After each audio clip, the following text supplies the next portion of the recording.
سب سے پہلے بات کریں گے ایران سے ہر حال میں افزودہ یورینیم حاصل کریں گے، ہمیں اس کی ضرورت نہیں، لیکن ایران سے لے کر اسے تباہ کریں گے۔ امریکی صدر ڈونلڈ ٹرمپ کی وائٹ ہاؤس میں میڈیا سے گفتگو۔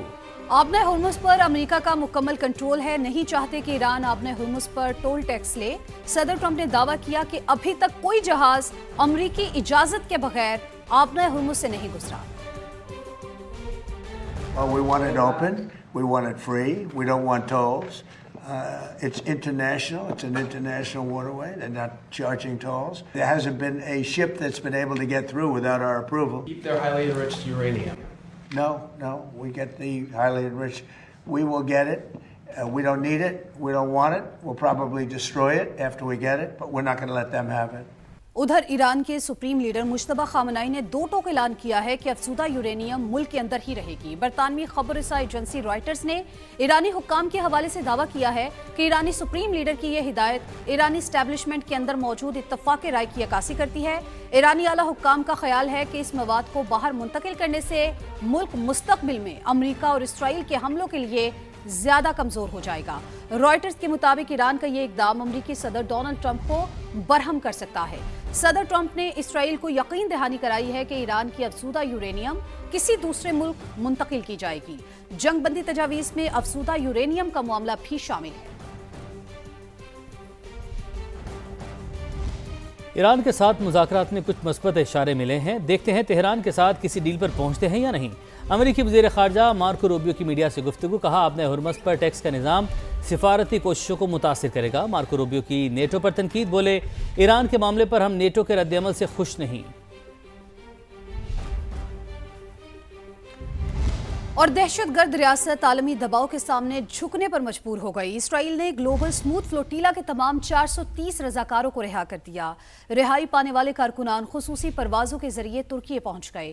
استنبول ایئرپورٹ پر میڈیا سے گفتگو کرتے ہوئے رضاکاروں نے اسرائیلی سفاکیت کا پردہ چاک کیا، قید کے دوران ہونے والے مظالم سے آگاہ کیا۔ اسرائیل سے رہائی کے بعد سعد ایدھی کا ویڈیو بیان بھی سامنے آ گیا۔ سعد ایدھی کے مطابق اسرائیلی فورسز نے 3 دن تک غزہ فلوٹیلا کے رضاکاروں کو کشتی میں قید رکھا، تشدد کا نشانہ بنایا گیا، جسم پر اب بھی تشدد کے نشان ہیں۔ ذہنی کوفت بچانے کے لیے 3 دن تک سونے نہیں دیا گیا، روزانہ آدھا لیٹر کی صرف ایک بوتل میں پانی ملتا تھا۔ چوتھے دن اسرائیل منتقل کیا گیا۔ ترکی میں پاکستانی کونسلیٹ نے سعد ایدھی کا استقبال کیا۔ ہماری مشترکہ کوششوں سے سعد ایدھی اسرائیل کی غیر قانونی حراست سے رہا ہو گئے۔ نائب وزیر اعظم اور وزیر خارجہ اسحاق ڈار کا ایکس پر پیغام، کہا سعد ایدھی دیگر رضاکاروں کے ساتھ بحفاظت استنبول پہنچ گئے۔ ترکی حکومت کے مشکور ہیں جس نے محفوظ استنبول واپسی یقینی بنائی۔ ان کا کہنا تھا کہ انسانی حقوق کے کارکنوں کے ساتھ اسرائیلی فوج کے غیر انسانی سلوک کی مذمت کرتے ہیں۔ پاکستان اور چین کے سفارتی تعلقات کی 75ویں سالگرہ کا اسلام آباد میں جشن، صدر مملکت، وزیر اعظم اور معزز چینی مہمانوں کی تقریب میں شرکت۔ پاکستان اور چین کی ثقافت کے جلووں نے محفل کو 4 چاند لگا دی۔ صدر آصف علی زرداری اور وزیر اعظم شہباز شریف نے چین کے ساتھ دوستی کو پاکستانی حکومت اور عوام کا اہم ترین اثاثہ قرار دیا۔